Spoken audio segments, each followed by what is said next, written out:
10 Star News. చట్టపరమైన అన్ని అనుమతులతోనే పొదలకూరులో ఫ్లాట్ల వ్యాపారం చేస్తున్నట్లు ఎస్బీఎస్ డెవలపర్స్ నిర్వాహకులు సోమ భాస్కర్, మలిశెట్టి శివశంకర్ అన్నారు. బుధవారం స్థానిక స్వర్ణ లేఅవుట్లోని వారి కార్యాలయంలో విలేకరుల సమావేశం ఏర్పాటు చేశారు. ఈ సందర్భంగా వారు మాట్లాడుతూ తాము గతంలో రియల్ ఎస్టేట్ వ్యాపారం చేసే సమయంలో చట్టపరమైన అనుమతుల విషయంలో కాస్త జాప్యం చేసిన విషయం వాస్తవమేనంటూ ప్రజల నుండి క్షమాపణ కోరారు. సర్వేపల్లి శాసనసభ్యులు సోమిరెడ్డి చంద్రమోహన్ రెడ్డి సూచనల మేరకు ప్రస్తుతం ఆర్డీఓ అనుమతి, నూడా అనుమతి, పంచాయతీ అనుమతితో పాటు అన్ని అనుమతులు తీసుకున్నామన్నారు. అలాగే లేఅవుట్లో ఉండాల్సిన కనీస వసతులు అన్ని ఏర్పాటు చేశామన్నారు.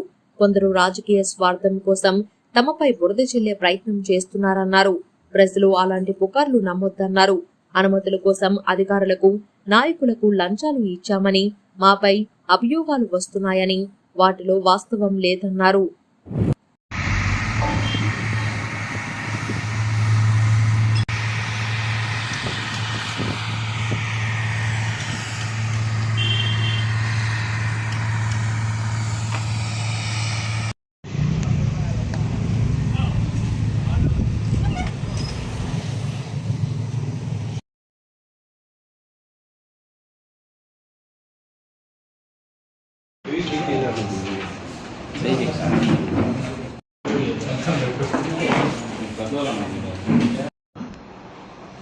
ఎస్బీఎస్ రియాలిటీ తరఫున మేము ఈ స్వర్ణ గార్డెన్స్ని లేఅవుట్ వేయడం జరిగింది.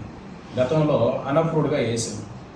ఆ అన్అప్రూవ్డ్గా వేయడం మేము చేసిన తప్పే.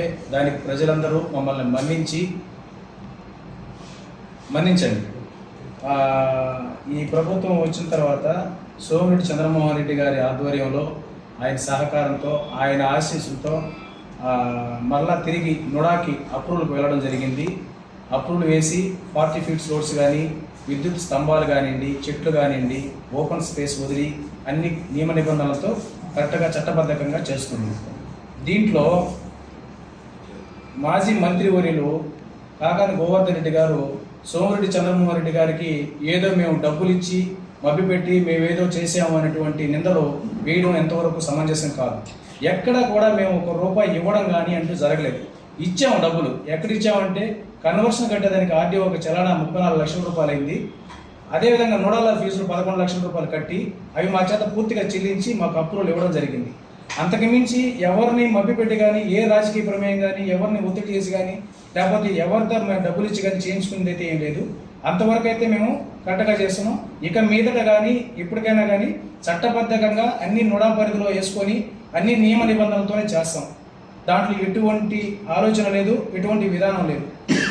ఏదైనా ఉంటే డైరెక్ట్గా ఒకరికి సహాయం చేసేదంటూ ఉండాలి, కానీ ఇలా నిందలేసి ఇంకా ఇబ్బందులు పెట్టే పనులు అయితే చేయొద్దు దయచేసి. మేము ఎవరికి కూడా డబ్బులు ఇవ్వడం కానీ ఏమీ జరగలేదు. ఎక్కడ ఎవరిని మేము లాలూచి పడలేదు, ఎవరితోటి వెళ్ళలేదు.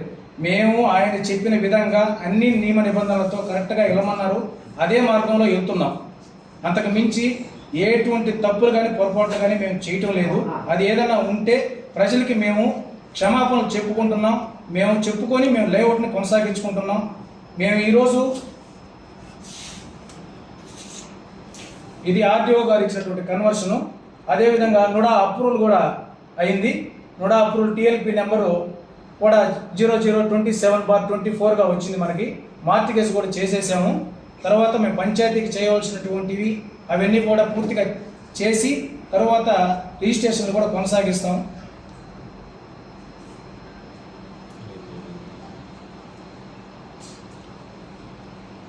దీనికి మీరు కొంతమందికి ఏదో అమౌంట్ ఇచ్చారని బయట ప్రచారం జరుగుతుంది. దానిపైన మీరు ఏమంటారు?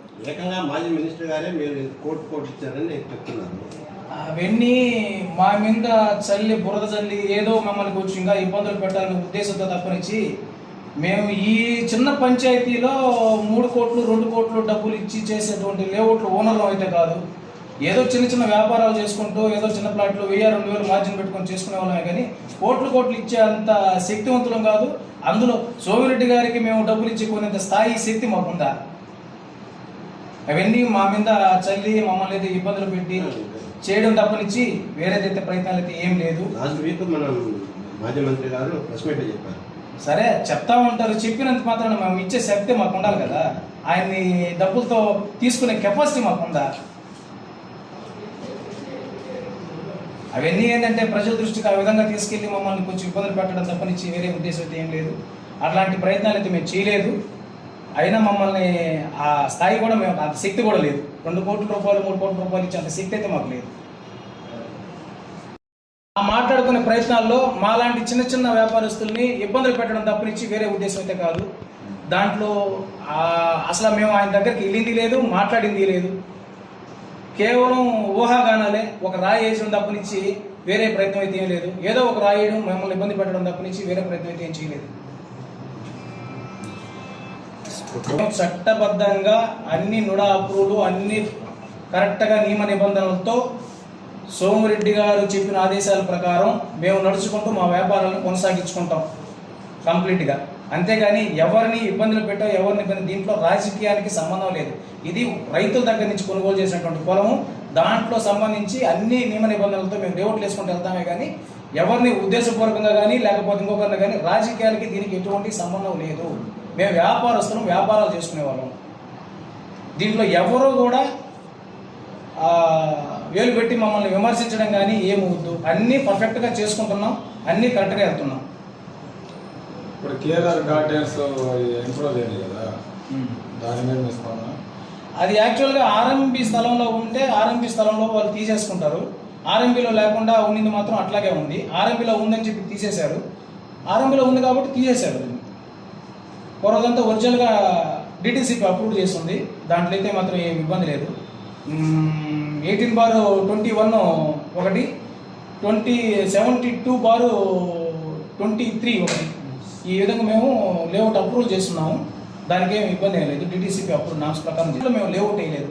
లేఅవుట్ అనేది అది మొత్తం 31 ఎకరా 90 సెంట్లు, 345/Aలో 31 ఎకరా 90 సెంట్లు ఉంటే దాంట్లో మేము వేసింది 13 ఎకరాల చిల్లరే, 11 ఎకరాల 96 సెంట్లు మేము వేసింది. 11 ఎకరాల 96 సెంట్లు పొలం మిగిలిన పొలం అంతా మాది కాదుగా, వేరే వాళ్ళది ఉంది.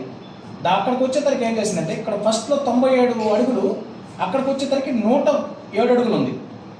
కొంచెం అంటే క్రాస్ ఉంది. ఆ క్రాస్ వల్ల మనకు అక్కడ లోపల కనపడుతుంది. ఇక్కడికి వచ్చేసరికి మనకి బయటకే వస్తుంది. దానివల్ల ఏంటంటే అది ఆర్ఎంబిలో ఉందనుకున్నారు. ఒక చోట ఉండొచ్చు, ఒక చోట లేకపోవచ్చు, ఏదో జరిగిపోయింది, తీసేశారు. దాన్ని కూడా ఏంటంటే అంతవరకు ఏదన్నా క్లియర్ చేసేసి రైతు కొనుగోలు చేసినటువంటి కస్టమర్లకు అయితే ఎటువంటి నష్టం అయితే చేకూర్చాం. ఎటువంటి నష్టం వచ్చినా కూడా దానికి పూర్తి బాధ్యత మా ఎస్బిఎస్ డెవలపర్స్ పూర్తి బాధ్యత వహిస్తాం.